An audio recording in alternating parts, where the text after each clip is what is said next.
Hello guys, welcome back to another Monster Hunter World Iceborne build video, and in today's video we're going to be covering my Witcher Silver Sword SnS build, which is a raw elemental hybrid build that slightly favours raw in aspect of the two damage types. As if you don't know, whilst the sword flurry attacks favour elemental damage, raw actually works better with the perfect rush combo, as well as obviously being the only damage type to affect your shield impact abilities. It also makes use of max evade window and also resentment whilst wearing your mantle, as this build is also using the Dragon Vein Awakening set bonus. Whilst this build isn't quite as strong as my raw Safi Blast SnS build, it's still very strong and makes up for it in the simple novelty of being able to play as Geralt of Rivia, complete with a Quen shield bubble, sending out Ard Blast as your shield slams into the ground. So first, let's go over the weapon and armor before taking a look at the decorations and stats in depth. So you'll of course be wanting the Rarity 12 Silver Sword augmented with Affinity, Health Regen and Element Status up. If you want to maximize your damage, you can of course choose to drop the health regen augment in favor of an attack augment or further element stacking. For the armor, it's a full Safi Beta Plus set, followed by a fully upgraded Wormsbane charm for level 5 dragon attack. For your mantles, it's entirely up to you, however I highly suggest the Evasion Mantle, as SnS has the highest synergy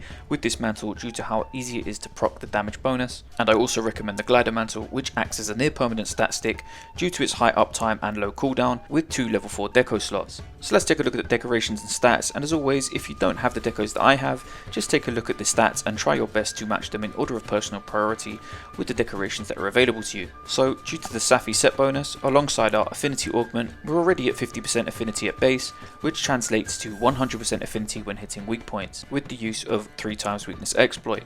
We then maximise this critical damage with 3x critical boost, which fortunately already comes with the armor's base skills. So then we want to maximise our base raw by stacking Agitator. We also have 4 points in attack boost, which also gives us another 5% affinity on top of the 10% affinity from Agitator, bringing us up to 115% affinity when all modifiers are active. At this point you could argue that the affinity augment is then rendered unnecessary, however I like to run it for consistency, as there will be times when you're not hitting softened parts and not critting will significantly hurt your DPS output, so for me the augment is necessary. We further maximise our damage with 1 point in Coalescence, as it is the highest damage per single point modifier in the game, which synergizes perfect with level 2 blight resistance, which also comes native on the armour. For self utility, I've chosen to fit in another 2 points of evasion, maxing out the evade window skill, 4 points of which also coming native on the armour. Finally, we also have level 3 health boost and a Mind's Eye deco. For the mantle decos, I've decided to stack resentment, as it's another damage modifier that synergizes with the Safi set bonus, but if you choose to run health augment, this isn't necessary.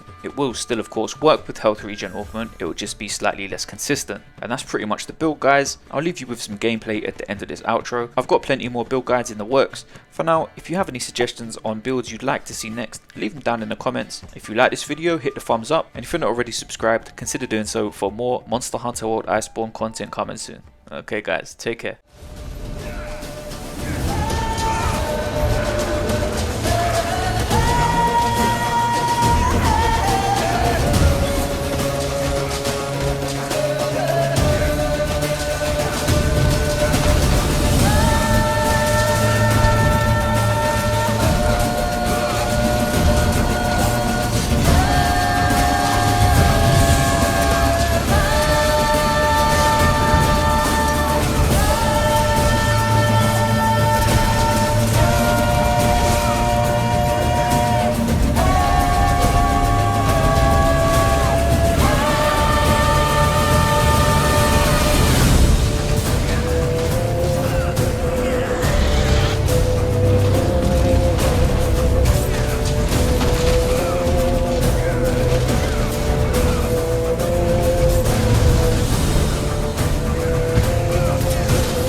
Choco.